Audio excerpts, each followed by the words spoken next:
इरफान, बहुत अच्छे बेटा। You are doing really good job और मुझे काफ़ी खुशी होती है कि आप मेहनत कर रहे हैं। सर टेस्ट में क्या क्या दिया है? वानिया बेटे, टेस्ट में मैंने 7 एमसीक्यूज दिए हैं, 7 शॉर्ट क्वेश्चंस दिए हैं और 2 लॉन्ग क्वेश्चन दिए हैं। खुश?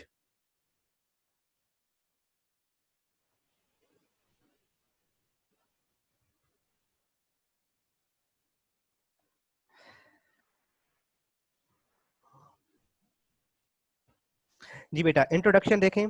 Matter exist in 3 physical states, that is gas, liquid and solid.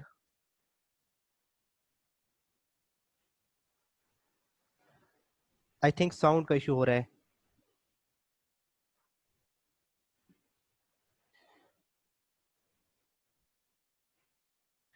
जी बेटा, चॉइस नहीं है बेटा, चॉइस नहीं है। और यही थोड़ी चॉइस है बेटा, 5-6 सफ़ों का सिलेबस है। और एक बच्चे ने कहा है सर क्या केमिस्ट्री का कोर्स कम होगा 50% ड्यू टू गवर्नमेंट नोटिफिकेशन? सुनने में तो आ रहा है बेटा कि उन्होंने चैप्टर यही है और इन चैप्टर में से कुछ टॉपिक्स निकाल दिए हैं। तो जब तक हमें यूनिक की तरफ से या गवर्नमेंट की तरफ से ऑफिशियल नोटिफिकेशन नहीं मिलता तो हम इसे ऐसे ही स्टडी करेंगे। जी बेटा, फोर्थ वन इज प्लाज्मा, लेकिन हम उसको डिस्कस नहीं करने जा रहे। अभी हम just we are going to discuss solid, liquid and gases, these 3 states of matter. जी बेटा, अब आप लोगों का जो भी आंसर होगा वो बाद में बेटा मैं देखूंगा, क्योंकि अभी चैट से हटकर मैं रीडिंग की तरफ लेके जा रहा हूँ बेटे। The simplest form of matter is the gaseous state, liquids are less common, and the most of the matter exists as solid. Matter in gaseous state does not have definite shape and volume. आपको पता है कि gas की कोई shape होती है, ना ही कोई उसका कोई वॉल्यूम होता है। गैस को एक छोटे से जो परफ्यूम की बोतल होती है उसमें भी गैस को बंद किया गया होता है, और उसको जब परफ्यूम इसको स्प्रे करते हैं तो वही गैस गैस पूरे एक रूम में फैल जाती है। एक सिलेंडर है, उसके अंदर वो गैस, और अगर उसी सिलेंडर को किसी बड़े सिलेंडर में ट्रांसफर कर दिया जाए तो वही गैस उस पूरे बड़े सिलेंडर की शेप इख्तियार कर लेती है। तो ना तो गैसेस की कोई डेफिनेट शेप होती है, ना ही उनका कोई डेफिनेट वॉल्यूम होता है। Therefore gases occupy all the available space, कि जितनी भी स्पेस अवेलेबल होगी गैस उसको ऑक्यूपाई कर लेती है। ये वो बातें हैं जो छठी, सातवीं, आठवीं की साइंस में आप लोग पढ़ चुके हैं। The intermolecular forces are very weak. Gases में इंटरमालिक्यूलर फोर्सेज बहुत वीक होती हैं। Pressure is significant property of gases, और गैसेस की एक इंपॉर्टेंट प्रॉपर्टी है प्रेशर। कि गैसेस सिलेंडर में होती हैं तो वो गैस के मालिक्यूल्स चूंकि आज़ादी से मूव करते हैं, तो वो जिस चीज़ के साथ जाके टकराते हैं वहां पे फोर्स एक्सर्ट करते हैं, वहां पे फोर्स लगाते हैं, उस फोर्स को कहते हैं pressure. The effect of pressure and temperature on volume of gas has been studied quite extensively. कि प्रेशर और टेम्परेचर का क्या इफेक्ट होता है गैस के वॉल्यूम पर, वो हम बाद में डिटेल से पढ़ेंगे। The liquid state has strong intermolecular forces. अब लिक्विड में जो इंटरमॉलिक्यूलर फोर्सेस हैं they are stronger as compare to gases, hence it has definite volume. कि लिक्विड का वॉल्यूम फिक्स होता है लेकिन लिक्विड की शेप फिक्स नहीं होती। एक गिलास पानी है, उसको एक प्लेट में डाल लें तो वो प्लेट की शक्ल इख्तियार कर लेता है, गिलास में डालें तो गिलास की शक्ल, पानी को जग में डालें तो वो जग की शेप बन जाता है, और अगर पानी को लोटे में डालें तो लोटे की शेप बन जाती है। तो it does not have definite shape, तो पानी की कोई डेफिनेट शेप नहीं होती। It attains the shape of container in which it is kept. तो जिस भी कंटेनर में पानी को रखा जाता है उसकी, यानी कि लिक्विड को जिस भी कंटेनर में रखा जाए वो उसकी शेप इख्तियार कर लेता है। Liquids evaporate and their vapour pressure and vapours exert pressure. कि अगर लिक्विड को हीट किया जाए तो वो एवापोरेट होता रहता है और उसके जो वेपर्स हैं वो प्रेशर एक्सर्ट करते हैं। when vapor pressure of a liquid become equal to external pressure it boils। तो बॉइलिंग पॉइंट का टॉपिक में हम यही बात काफी डिटेल से डिस्कस करेंगे बेटा। And liquids are less mobile than gases. Mobile का मतलब होता है मूवमेंट ऑफ मॉलिक्यूल। गैस के मॉलिक्यूल ज्यादा स्पीड से मूव करते हैं और लिक्विड के मॉलिक्यूल बहुत आहिस्ता मूव करते हैं। The solid state has definite volume and shape, और सॉलिड स्टेट में शेप और वॉल्यूम फिक्स्ड होता है। They are rigid and denser. वो सॉलिड होते हैं, रिजिड होते हैं, हार्ड होते हैं then liquid and gases. They exist in amorphous और क्रिस्टलाइन फॉर्म्स। यानी कि तो दो टाइप्स के सॉलिड्स होते हैं, क्रिस्टलाइन सॉलिड और अमॉर्फस सॉलिड। अब बेटा यहाँ से जो आप लोगों ने बात माइंड में रखनी है कि हमने डिस्कस किया है गैस,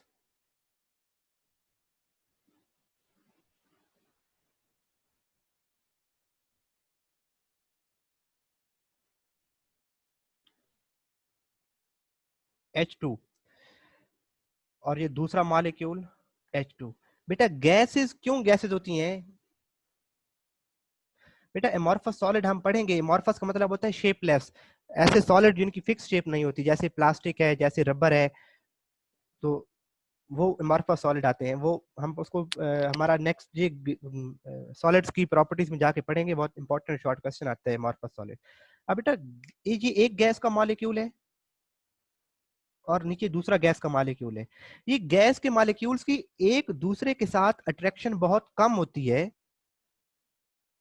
इसीलिए गैसेस के मॉलिक्यूल एक दूसरे से दूर दूर होते हैं और स्पीड के साथ मूव करते हैं, और जितना वॉल्यूम उनको अवेलेबल होता है वो ऑक्यूपाई कर लेते हैं।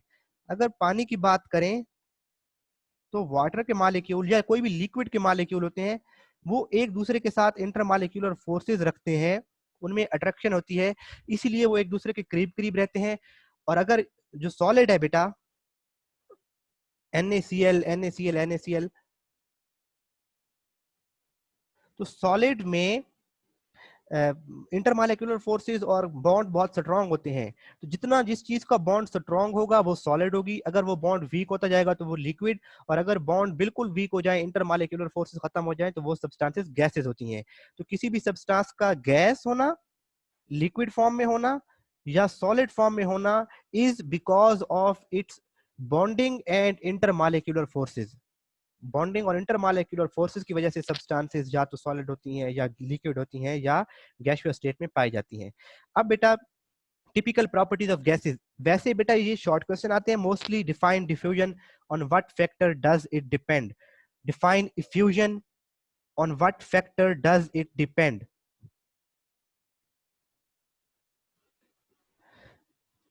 बेटा हुमेरा मुझे एकेडमीज का नहीं मालूम कि कब से ओपन हो रही है, उसका मुझे नहीं मालूम बेटा हुमेरा।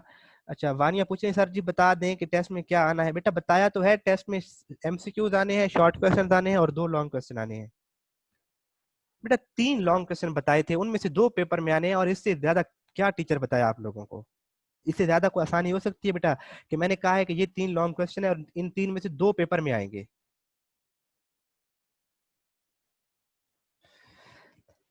अच्छा बेटा ये टिपिकल, और इसके बाद प्रेशर है, प्रेशर की डेफिनेशन आती है। इसके बाद अगर आप नेक्स्ट पेज पर देखें, बुक के पेज नंबर 77 पर देखें, बुक के पेज नंबर 77 पर एट स्टैंडर्ड एटमॉस्फेरिक प्रेशर वो अलग शॉर्ट आता है, कंप्रेसिबिलिटी का अलग शॉर्ट क्वेश्चन आता है, मोबिलिटी का अलग शॉर्ट क्वेश्चन आता है, प्रेशर का अलग शॉर्ट क्वेश्चन आता है, डेंसिटी का, प्रेशर का, डेंसिटी सॉरी। तो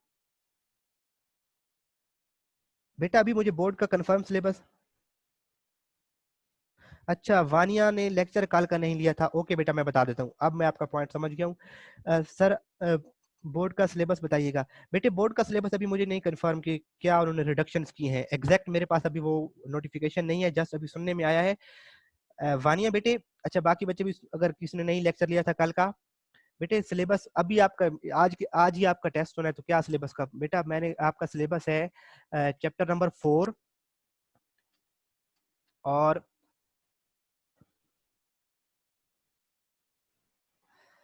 एक मिनट मुझे खुद ही देखने दें कहाँ तक था। बेटा पेज नंबर 65 से 65 तक मेटेलिक बॉन्डिंग से पहले तक आपका सिलेबस है। वानिया बेटे पेज 65 पर मेटेलिक बॉन्ड इंक्लूड नहीं है, मेटेलिक बॉन्ड से पहले पहले तक का आपका सिलेबस है, मेटेलिक बॉन्ड शामिल नहीं है। मेटेलिक बॉन्ड से पहले पहले का सारा टॉपिक शामिल होंगे। और मैंने कहा था कि 3 इंपॉर्टेंट लॉन्ग क्वेश्चन है, एक आयोनिक बॉन्ड, एक बेटा टाइप्स ऑफ कोवेलेंट बॉन्ड जो पेज नंबर 62 पर है, पेज 62 पर types of covalent bond, it mean single bond, single covalent, double covalent और ट्रिपल कोवेलेंट बॉन्ड। और थर्ड लॉन्ग क्वेश्चन है बेटा डेटिव और coordinate covalent bond, page number 63 पर। तो पेज 60, 62 और 63 पर जो 3 लॉन्ग क्वेश्चन है वो आप करेंगे, उनमें से 2 आपके पेपर में आएंगे।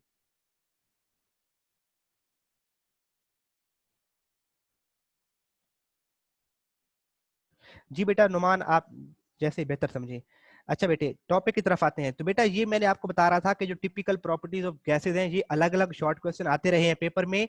लेकिन आज से यानी कि अभी जो आप लोगों से पहले, अभी जो 10th मौजूद थी बेटा, अभी जो 10th आपसे सीनियर क्लास 10th मौजूद है, उससे पहले वाले जो 9th क्लास थी ना बेटा, 2019 का जो 9th का पेपर था, उसमें ये typical properties of gases long question आया था, कि जिसमें ये डिफ्यूजन, इफ्यूजन, प्रेशर, ये सारी प्रॉपर्टीज उन्होंने लिखनी थी 2019 मॉर्निंग के पेपर में। टिपिकल 2019 में ये लॉन्ग क्वेश्चन आया है, तो ये लॉन्ग भी बन सकता है बेटा, टिपिकल प्रॉपर्टीज ऑफ गैसेस। वैसे ये वेरी इंपॉर्टेंट शॉर्ट क्वेश्चन बनते हैं और यहाँ से पेपर में जरूर क्वेश्चन आता है। ये बेटा बोर्ड में चॉइस होगी, बेटा बोर्ड में चॉइस आएगी। और ये बेटा डिफ्यूजन, इफ्यूजन, प्रेशर, ये 2 पेजेस में से बेटा लिख के रख लें, बोर्ड में पेपर में सवाल आएगा, पेज 76 77, वेरी इंपॉर्टेंट क्वेश्चन जहां से बेटा बनते हैं। तो फर्स्ट, सबसे पहले बेटा आप लोग देखेंगे,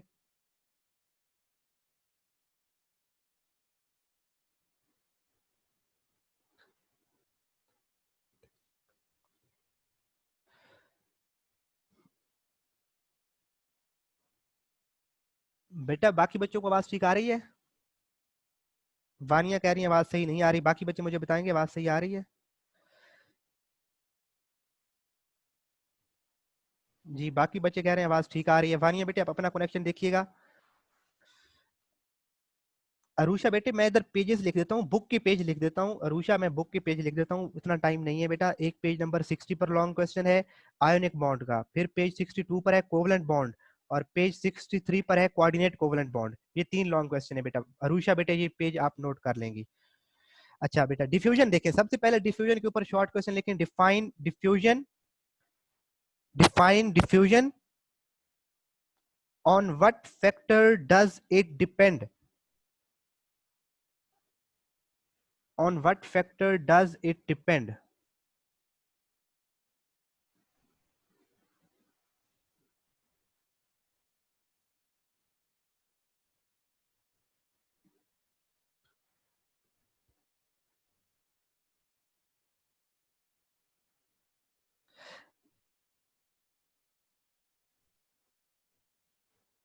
लिख लिया बेटा क्वेश्चन?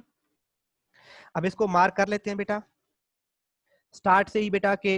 अब देखिए बेटा डिफ्यूजन है क्या। आपने, अगर आप परफ्यूम यूज कर रहे हैं, आप रूम के एक कॉर्नर में मौजूद हैं और वहां आपने परफ्यूम थोड़ा सा स्प्रे किया है, और कुछ देर के बाद, बेटा क्या रिपीट करूं सुभान, अभी स्टार्ट ही तो कर रहा हूं बेटे। क्वेश्चन लिखे बेटा, define diffusion, define diffusion, on what factor does it depend.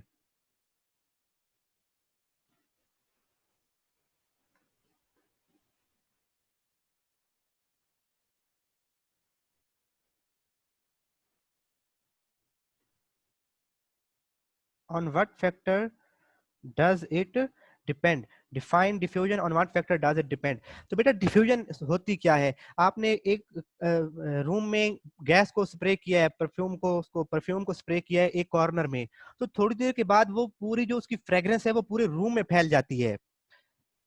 कहीं पे सिलेंडर, उसका गैस का सिलेंडर एक जगह पे लीक होता है और वो थोड़ी देर के बाद इर्द गिर्द फैल जाता है। आपने धुआं उड़ता हुआ देखा होगा कि कहीं पे आग लगती है, धुआं उड़ता है, तो वो एक धुआं, एक जगह पे आग लगी हुई, वहां से धुआं इर्द गिर्द फैल रहा है। तो ये क्या हो रहा है बेटा कि गैस के मॉलिक्यूल एक जगह से दूसरी जगह मूव कर रहे हैं। तो ये जो बेटा मूवमेंट ऑफ गैस मॉलिक्यूल है एक जगह से दूसरी जगह की तरफ, इस मूवमेंट को कहते हैं डिफ्यूजन। ये मूवमेंट क्या कहलाती है बेटा? डिफ्यूजन कहलाती है। तो जी मीरब बेटा बताएं।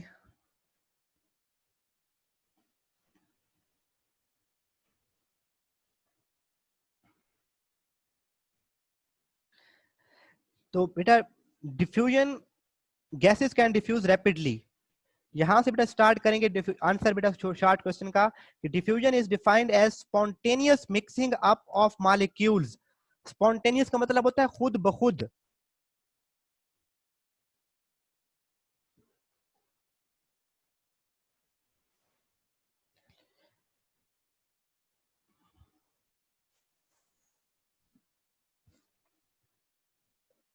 मीरा बेटे क्या इशू बताएं, क्या कहाँ पे समझ नहीं आ रही? अच्छा बेटा, diffusion is defined as spontaneous mixing up of molecules by random motion. देखें, गैस के मॉलिक्यूल्स रैंडमली मूव करते हैं, उनकी कोई स्पेसिफिक डायरेक्शन नहीं होती, कभी वो किस डायरेक्शन में मूव करते हैं, कभी किस डायरेक्शन में मूव करते हैं। तो गैस के मॉलिक्यूल्स की जो खुद ब खुद मूवमेंट है, मोशन देन कोलिजन्स वो रैंडमली मूव करते हैं और एक दूसरे के साथ कोलाइड करते हैं and to form a homogeneous mixture. देखें बेटा, अब इसको व्हाइट बोर्ड की स्क्रीन पे चलते हैं, मैं डिफ्यूजन को वहां पे समझाने की कोशिश करता हूं, देखिएगा।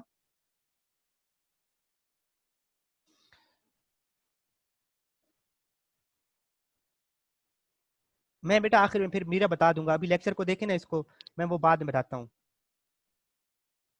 देखिए बेटा, सपोज ये एक परफ्यूम की बोतल है और यहां से हम परफ्यूम को स्प्रे कर रहे हैं, और ये एक रूम है या एक कंटेनर है, क्लोज कंटेनर है, इसमें हमने परफ्यूम को स्प्रे किया है।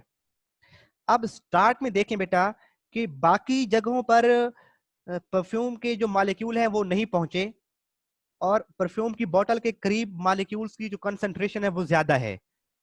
तो मॉलिक्यूल खुद ब खुद मूव करेंगे, इधर को मूव करते जाएंगे और होमोजीनियस मिक्सचर बना देंगे। होमोजीनियस का मतलब होता है एक जैसा, हर जगह पर वो मॉलिक्यूल क्या है बेटा, इक्वल इक्वल फैल जाएंगे, और वो स्टार्ट में जो इधर ज्यादा थे अब वो रैंडमली मूव हुए हैं, और गैस के मॉलिक्यूल्स पूरी अवेलेबल स्पेस में इक्वल इक्वल डिस्ट्रीब्यूट हो गए हैं। तो गैस के मॉलिक्यूल्स का रैंडमली मूव करना और एक दूसरे से कोलाइड करने के बाद एक होमोजीनियस मिक्सचर बनाना क्या कहलाता है बेटा? डिफ्यूजन कहलाता है, इसे कहते हैं डिफ्यूजन।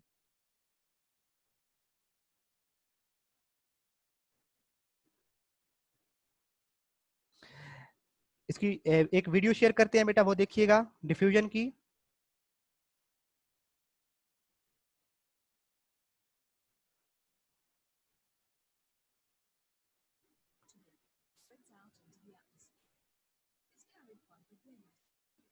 ये धुआं फैल रहा है, तो ये क्या हो रहा है कि जिस जगह पर धुआं ज्यादा है वहां से वो उन एरियाज की तरफ मूव कर रहा है जहां पर धुआं के मॉलिक्यूल नहीं है।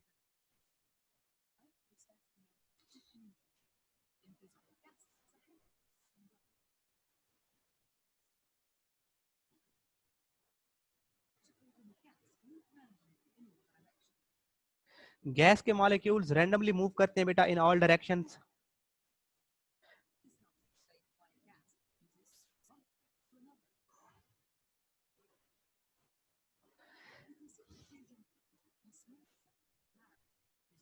अब बेटा यहां पर देखें, एक कंटेनर है जिसके ऊपर लिखा हुआ है Br2, इसमें हमने ली है ब्रोमीन गैस, और ऊपर वाला कंटेनर बिल्कुल खाली है। तो हम कह सकते हैं कि बेटा जो नीचे वाला है कंटेनर, उसके अंदर ब्रोमीन के मॉलिक्यूल की कंसंट्रेशन ज्यादा है, और ऊपर वाले कंटेनर के अंदर ब्रोमीन के मॉलिक्यूल्स नहीं है। तो अंडरस्टूड बात है बेटा कि गैस के मॉलिक्यूल्स अपनी ज्यादा कंसंट्रेशन से उस एरिया की तरफ मूव करेंगे जिसमें उनकी कंसंट्रेशन नहीं है। तो आहिस्ता आहिस्ता देखें बेटा, कलर उसमें ऊपर जाना शुरू हो गया है। ग्रेविटी के अगेंस्ट भी गैस के मॉलिक्यूल्स ऊपर वाली ट्यूब में जा रहे हैं। क्यों? क्योंकि जहां पर गैस के मॉलिक्यूल ज्यादा थे वो वहां से उस एरिया की तरफ मूव करते हैं जिनमें उनकी कंसंट्रेशन कम होती है। आधा घंटा गुजरता है तो दोनों के मॉलिक्यूल इक्वल इक्वल कलर आ चुका है दोनों ट्यूब्स में। अब देखिए यहां पर बेटा, जो ऊपर वाली ट्यूब है उसके अंदर गैस के मॉलिक्यूल की कंसंट्रेशन ज्यादा है, और जो नीचे वाली ट्यूब है उसमें ब्रोमीन के मॉलिक्यूल्स की कंसंट्रेशन ज्यादा है। मॉलिक्यूल्स रैंडमली मूव करते हैं, रैंडमली मूव करते हैं। गैस के मॉलिक्यूल जो एयर है उसके मॉलिक्यूल नीचे आ रहे हैं, और नीचे से ब्रोमीन के मॉलिक्यूल ऊपर जा रहे हैं। तो इसे कहते हैं बेटा स्पॉन्टेनियस मिक्सिंग अप। खुद ब खुद वो मिक्सअप हो रहे हैं और एक होमोजीनियस मिक्सचर बना दिया, एक ऐसा मिक्सचर बना दिया जिसमें मॉलिक्यूल्स की कंसंट्रेशन एक जैसी है। इसे कहते हैं बेटा होमोजीनियस मिक्सचर।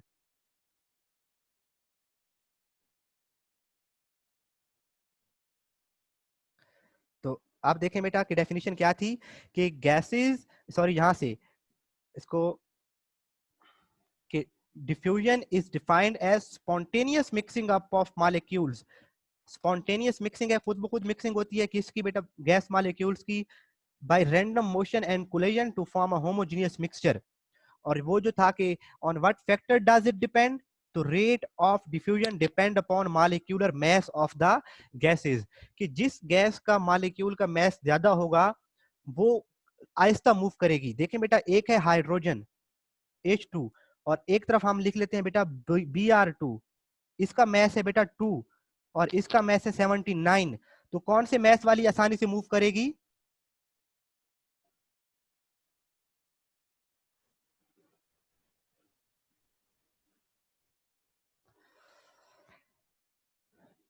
Br2 डेफिनेटली बेटा, इसमें से एक हाइड्रोजन है और एक ब्रोमीन है, कौन सी फास्ट मूव करेगी? है ए और बी, कौन सी फास्ट मूव करेगा? जी बेटा, ए जो है वो फास्ट मूव करेगा। ठीक है बेटा, ए क्यों फास्ट मूव करेगा? क्योंकि उसका मैस कम है। और जिसका, अब देख लें, एक मोटा बंदा भागे और एक पतला बंदा भागे, तो जो जिसका मैस कम होगा वो ज्यादा फास्ट भाग सकता है। तो यही बात बेटा हम कह रहे हैं कि जिस गैस का मैस कम होगा उसकी डिफ्यूजन फास्ट होगी, और जिस गैस का मैस ज्यादा होगा उसकी डिफ्यूजन स्लो होगी। तो rate of diffusion depend upon molecular mass of the gas. Lighter gases diffuse rapidly than heavier ones. जो लाइट गैसेस हैं, अच्छा एक बच्चे ने कहा है, हुमैरा तारिक नायक, सर अगर हम ऑयल लेते हैं तो वो, और उसके ऊपर कोई बॉटल रखें तो वो तो उसमें मूव नहीं करता। ऑयल लिक्विड है बेटा, ऑयल गैस नहीं है, हम गैसेस की बात कर रहे हैं, ये गैसेस की डिफ्यूजन है। Typical property of gas. Liquids के अंदर डिफ्यूजन ऐसी होती है कि पानी के अंदर इंक डालो तो थोड़ी देर के बाद वो इक्वल इक्वल, पहले वो नीचे नीचे बादल बनने लगेंगे और थोड़ी देर के बाद वो पूरी इंक में, पूरे लिक्विड में इंक फैल जाती है। वो लिक्विड की डिफ्यूजन और है। अभी हम गैसेस की डिफ्यूजन पढ़ रहे हैं बेटा, और मैं इसको ग्रीन लाइन से मार्क कर रहा हूँ, वेरी इंपॉर्टेंट एमसीक्यू है बेटा, वेरी इंपॉर्टेंट एमसीक्यू, कि H2 diffuses 4 times faster than oxygen. क्योंकि हाइड्रोजन का मैस कम है, ऑक्सीजन का मैस ज्यादा है, तो हाइड्रोजन फास्ट डिफ्यूज होगी। ये एमसीक्यू है लास्ट लाइन, और वेरी इंपॉर्टेंट एमसीक्यू है बेटा। तो डिफ्यूजन की बेटा आप लोगों को समझ आ गई? डिफ्यूजन की समझ आ गई बेटा?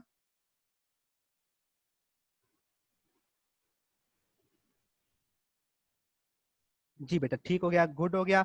अब चलते हैं बेटा इफ्यूजन की तरफ। अब मूव करते हैं हम फ्यूजन की तरफ। इसको मैं क्लियर कर रहा हूं। इफ्यूजन के ऊपर भी वही शॉर्ट क्वेश्चन लिखें बेटा। Define effusion.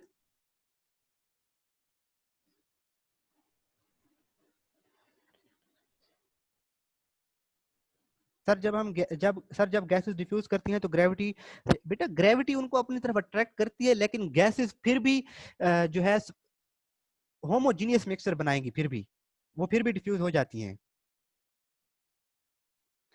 जी, अगर ग्रेविटी ना होती तो धुआं ऊपर की तरफ उठता है ना बेटा, अगर ग्रेविटी ना होती तो धुआं और स्पीड से ऊपर की तरफ जाता।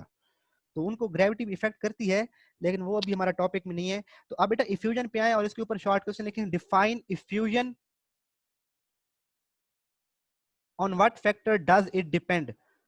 Define effusion, on what factor does it depend? Diffusion की तरह ये भी क्या है बेटा, इफ्यूजन का भी वही शॉर्ट क्वेश्चन बनता है, सिर्फ फर्क इफ्यूजन का आएगा। Define effusion, on what factor does it depend? अब बेटे टायर की ट्यूब होती है जो, सपोज ये टायर की ट्यूब है, इसमें हम गैस फिल करते हैं, प्रेशर के साथ इसमें हम गैस फिल करते हैं, और गैस के मॉलिक्यूल यहाँ ज्यादा हो जाते हैं, ऐसी बात है बेटा। अंदर गैस के मॉलिक्यूल्स को हमने बाय फोर्स फिल किया हुआ है, और टायर जो है वो सही फॉर्म में है, गाड़ी चल रही है। अब कहां पर गैस का प्रेशर ज्यादा है, टायर के अंदर या टायर के बाहर? आउटसाइड पे प्रेशर ज्यादा है या टायर की ट्यूब के अंदर प्रेशर ज्यादा है? बिल्कुल बेटा, आउटसाइड बेटा कैसे प्रेशर ज्यादा है? मुझे इनसाइड इक्वल। नुमान बेटा देखिए ना, प्रेशर क्या होता है, जहां पर गैस ज्यादा होती है उसका, अब सिलेंडर क्यों फट जाते हैं, सम टाइम गैस के सिलेंडर जो भरवाते हैं वो फट जाते हैं, होता क्या है कि उनके अंदर गैस बहुत ज्यादा फिल कर दी जाती है तो उनका प्रेशर बढ़ जाता है। जबकि इन्वायरमेंट में देखें तो गैस का प्रेशर कम है, और टायर के अंदर जब हवा भरी गई है तो उस ट्यूब के अंदर जो है बेटा प्रेशर ज्यादा है, क्योंकि वहां पर गैस के मॉलिक्यूल ज्यादा हैं, इसीलिए तो वो पंचर होता है। तो गैस ऑटोमेटिकली बाहर निकल के आती है, टायर से ज्यादा प्रेशर से कम प्रेशर की तरफ मूव करके आती है एयर। अगर बेटा ये टायर जो है यहां से पंक्चर हो जाए, सपोज यहाँ पे उसको छोटा सा पंक्चर हो गया है, तो छोटा सा होल बन गया है, तो उस होल से गैस के मॉलिक्यूल बाहर की तरफ मूव करेंगे, वन बाय वन गैस के मॉलिक्यूल्स बाहर मूव करेंगे। जी बेटा राइमा अपलोड कर दूंगा आज। तो बेटा एक स्मॉल होल से गैस के मॉलिक्यूल्स का ज्यादा प्रेशर वाले एरिया से कम प्रेशर वाले एरिया की तरफ मूव करना इफ्यूजन कहलाता है। कि गैस के मॉलिक्यूल्स का एक छोटे होल से लेस प्रेशर वाले एरिया की तरफ मूव करना। बेटा टायर में गैस फिल क्यों करवाने की जरूरत होती है बेटा? टायर में अगर हवा नहीं भरेंगे तो गाड़ी कैसे चलेगी? वो उसी प्रेशर की बेस पे तो चल रही होती है कि टायर वो रहता है राउंड फॉर्म में रहता है, अदरवाइज वो फ्लैट हो जाएगा, फिर गाड़ी चलेगी नहीं। तो इफ्यूजन क्या है बेटा कि वो अगर आप परफ्यूम की बोतल में जो वो स्मॉल छोटा होल है बिल्कुल उसके ढक्कन के नीचे, तो जब उसको प्रेस करते हैं तो उस ढक्कन, वो जो स्मॉल होल है उसमें से जो गैस के मॉलिक्यूल्स का निकलने का प्रोसेस है उसे कहते हैं बेटा इफ्यूजन। सर जो बाहर है उसका नहीं बेटा, जो जहां पर गैस की मॉलिक्यूल्स की कंसंट्रेशन ज्यादा होती है वहां पे प्रेशर ज्यादा होता है। तो टायर के अंदर प्रेशर ज्यादा है, बाहर प्रेशर कम है। बाहर जगह ज्यादा है ना बेटा, गैस फैली हुई है, जबकि टायर के अंदर हमने जबरदस्ती प्रेशर के साथ हवा फिल की है। तो इफ्यूजन क्या है बेटा कि इफ्यूजन इज एस्केपिंग, एस्केपिंग होता है निकलना, भागना, escaping of gas molecules through a tiny hole into space with lesser pressure, ऐसी स्पेस जिसका प्रेशर कम हो, कि ज्यादा प्रेशर वाले एरिया से कम प्रेशर वाले एरिया की तरफ गैस के मॉलिक्यूल्स का एस्केप करना क्या कहलाता है बेटा? For example when a tyre gets puncture, जब एक टायर पंक्चर होता है तो एयर इफ्यूजेस आउट। तो एयर क्या होती है बेटा? इफ्यूजन के जरिए बाहर आती है। And effusion depend upon molecular masses, lighter gases effuse faster than heavier once.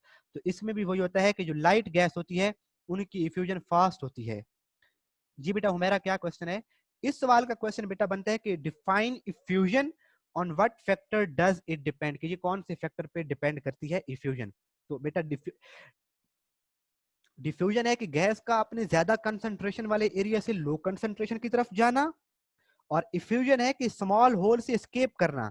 जब बेटा इस डायग्राम में देखिए जो लेफ्ट साइड पे हमने टायर की ट्यूब बनाई है तो इसके एक अंदर स्मॉल होल है, तो स्मॉल होल से गैस के मॉलिक्यूल्स जब निकलेंगे तो इफ्यूजन, और जब वो इस एरिया में फैल जाएंगे,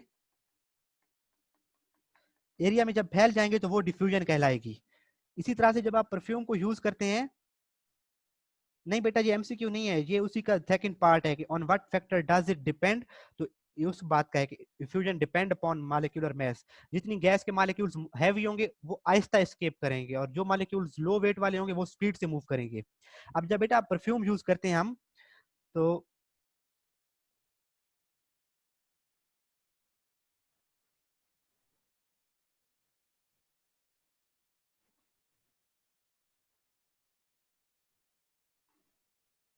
तो परफ्यूम की बोतल के जो वो स्मॉल होल है उसमें से जब गैस के molecule at that very moment, जब गैस के मॉलिक्यूल उस स्मॉल होल से निकल रहे हैं तो इफ्यूजन, और जब वो इधर उधर रूम में फैलते हैं तो वो डिफ्यूजन कहलाती है बेटा।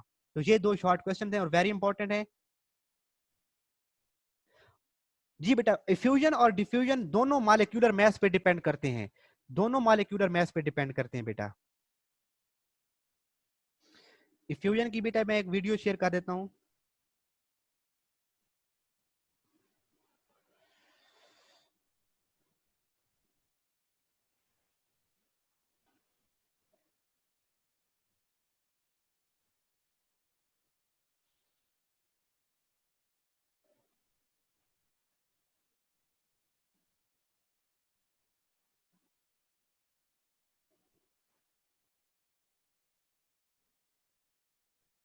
तो बेटा ये डिफ्यूजन और इफ्यूजन को आप मार्क कर लें।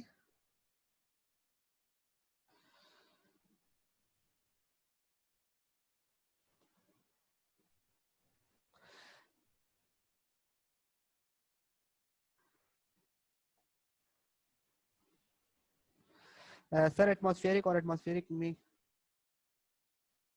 बेटा एटमॉस्फेयर जो है ना ये तो हमारा माहौल है, यानी कि आप समझ लीजिए नाउन है, और एटमॉस्फेरिक तो उस माहौल के रिलेटेड है। ये दोनों टर्मिनोलॉजी है, जैसे हम कह सकते हैं कि मी एंड माइन, तो ऐसे ही एटमॉस्फेयर है ना बेटा, जो एटमॉस्फेयर का प्रेशर है उसे कहते हैं एटमॉस्फेरिक प्रेशर।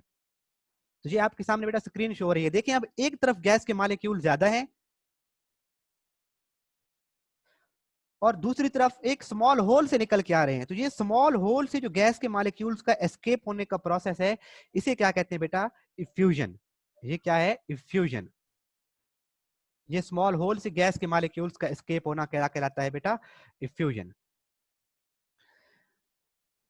दोबारा मार्क करवा दूं? जी बेटा मैं कर देता हूँ, दोनों को दोबारा मार्क कर देता हूँ बेटा। आप जिन्होंने मार्क नहीं किया, ये दो काम बेटा, ज्यादा काम नहीं दे रहा आज क्योंकि आप लोगों का टेस्ट भी है। तो बेटा डिफ्यूजन को ये मार्क करना है,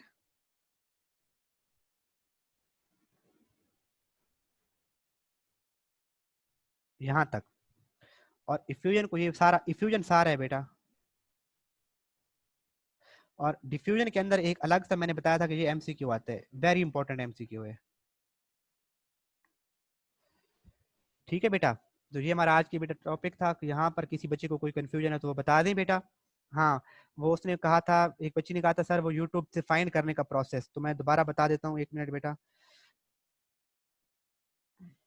गूगल पे जाएंगे बेटा, यूट्यूब ओपन करेंगे,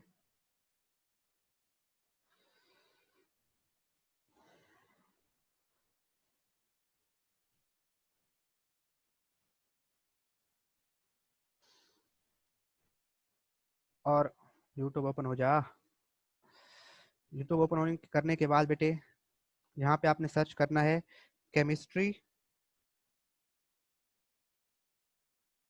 with, KHALEEQ, chemistry with Khaleeq search करना है बेटा।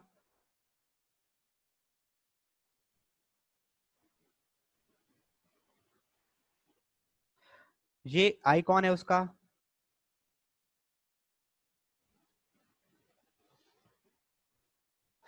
इंट्रो में से कुछ नहीं आने वाला बेटा, इंट्रो में से कुछ नहीं आने वाला। ये बेटा स्टार्ट में ये देखें, हमारे ये लेक्चर 10th क्लास का, 9th class, properties of coordinate covalent compounds, properties of metals, ये सारे टॉपिक इस पे पढ़े हैं। ये आप इसकी जाके इस चैनल को ओपन करेंगे और इसकी प्लेलिस्ट में जाएंगे बेटा। ये देखें इसकी प्लेलिस्ट, थर्ड ऑप्शन है, ये देखें ना यहाँ पर वीडियोस, होम वीडियोस और प्लेलिस्ट। प्लेलिस्ट में जाएंगे और जाके 9th क्लास के जो लेक्चर हैं वो आप ओपन करेंगे, वहां पे आपको अपने क्लास के लेक्चर्स मिलेंगे। जिस बच्चे ने कहा था कि सर वो मुझे दोबारा बता दें फाइंड करने का प्रोसेस।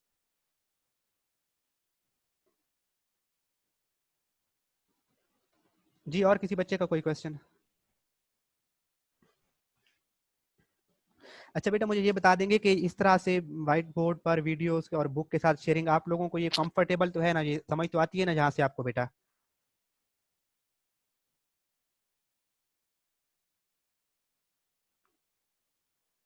बेटा ईमान तारिक, जो पोलर और नॉन पोलर है वो लॉन्ग पेपर में आ सकता है, पेपर में एक दो बार पहले लॉन्ग आ चुका है, लेकिन वो शॉर्ट, ज़्यादा शॉर्ट आता है डिफरेंस उसकी। पोलर कोवलेंट बॉन्ड की definition, non polar covalent bond की डेफिनेशन, मोस्टली वो शॉर्ट क्वेश्चन आते हैं। स्पॉन्टेनियस एंड कोलिजन का बेटा, वानिया बेटे स्पॉन्टेनियस का मतलब होता है खुद ब खुद। देखिए ना, गैस के मॉलिक्यूल्स को जब आपने परफ्यूम को स्प्रे किया तो वो आप उनको पकड़ के तो नहीं इधर उधर मूव करा रहे होते ना, वो खुद ब खुद मूव करते हैं, इसे कहते हैं स्पॉन्टेनियस। और कोलिजन का मतलब होता है टकराना। अब गैस के मॉलिक्यूल्स की आंखें तो होती नहीं है, एक मॉलिक्यूल उधर जा रहा है दूसरा उधर, तो आपस में टकरा के डायरेक्शन चेंज कर देंगे, फिर कहीं और जा रहे हैं तो किसी और चीज के साथ टकरा के उधर मूव कर लेंगे, तो वो जो टकराना है that is called collision. Sir मुझे आयोनिक कंपाउंड सिर्फ थोड़ा समझा दें। जी बेटा मीरा बताएं क्या पूछना है उसमें। बेटा अवैस बेटा, पोलर कोवलेंट बॉन्ड ऐसे, अगर दो बॉन्डेड एटम्स की इलेक्ट्रोनेगेटिविटी में डिफरेंस हो तो ज्यादा electronegative, the more electronegative atom will attract shared pair of electron toward more toward itself and bond become polar. and bond if two bonded atoms have negligible difference in their electronegativities, then none of the atom will attain positive or negative charge, and such a bond will be called non polar। कि अगर atoms की electronegativity में difference है तो ज्यादा electronegative atom electron को अपनी तरफ खींचेगा, तो वो, जी बेटा नेक्स्ट लिंक आगे आप ज्वाइन कर सकते हैं जो बच्चे जाना चाहते हैं। तो जो ज्यादा इलेक्ट्रोनेगेटिव एलिमेंट है उस पर नेगेटिव चार्ज आ जाएगा तो बॉन्ड पोलर हो जाता है। और अगर दो एटम्स के में इलेक्ट्रोनेगेटिविटी में डिफरेंस नहीं है तो वो कोई भी एटम इलेक्ट्रॉन के पेयर को अपनी तरफ ज्यादा अट्रैक्ट नहीं करेगा और वो बॉन्ड रहता है नॉन पोलर। अच्छा बेटे ने आयोनिक बॉन्ड का पूछा है एक बच्ची ने, तो बेटा देखें जो सोडियम है इसके वैलेंस शेल में बेटा 2 इलेक्ट्रॉन पहले शेल में और दूसरे में 8 इलेक्ट्रॉन और तीसरे में 1 इलेक्ट्रॉन है। तो ये स्टेबल होने के लिए जो बच्चे जाना चाहते हैं जाएं बेटा। अच्छा पेज 60 का नीचे वाला हिस्सा मैं बेटा जल्दी से देख लेता हूँ, जो बच्चे जाना चाहते हैं जाएं बेटा। ये एक बच्चे ने कहा है कि अच्छा इलेक्ट्रो बेटा ये आपको उसका इलेक्ट्रॉनिक कन्फिगुरेशन बताई गई है मीरब बेटे, बाकी बच्चे जा सकते हैं। मीरब बेटे जो सोडियम है ना उसका एटॉमिक नंबर 11 है। अगर इसकी इलेक्ट्रॉनिक कन्फिगुरेशन देखें बेटा तो पहले शेल 1s2, फिर दूसरे में बेटा 2s2, फिर तीसरे में 2p6 और 3s1, 6 इलेक्ट्रॉन, दो दो और 6 10 और 1 11। तो ये इसकी इलेक्ट्रॉनिक कन्फिगुरेशन लिखी गई है बेटा। और जो क्लोरीन है उसके 17 इलेक्ट्रॉन है, उसकी भी इलेक्ट्रॉनिक कन्फिगुरेशन लिखी गई है। आई मुझे लगता है बेटा कि आपने ये लेक्चर्स इलेक्ट्रॉनिक कन्फिगुरेशन वाला लेक्चर नहीं लिया, तो आपने बेटा सीधी आपने यूट्यूब पे जाना है और यही इलेक्ट्रॉनिक कन्फिगुरेशन वाला मैंने अपलोड किया हुआ है उसमें, ये आपने इलेक्ट्रॉनिक कन्फिगुरेशन जरूर वहां से जाके देखनी है। आप बेटा मैं क्या नाम है आपकी जो मिस अनिला है उनसे भी कह दूंगी आपका नाम मीरब है बेटा, मैं उनसे कहूंगा मैं आपको लिंक भेजता हूँ उसी क्लास का, इलेक्ट्रॉनिक कन्फिगुरेशन वाला लिंक भेजता हूँ, आपने वो लेक्चर जरूर लेना है electronic configuration. Meerab miss Anila से कह के मैं आपको इलेक्ट्रॉनिक कन्फिगुरेशन वाले लेक्चर का लिंक भेजता हूँ, आपने उनसे कहना है कि मैम मुझे सर ने आपको लिंक भेजा है वो मुझे फॉरवर्ड करें। मीरब नदीम, ओके बेटा। मैं आपको अभी ये क्लास खत्म होते ही मैं आपको लिंक भिजवाता हूँ।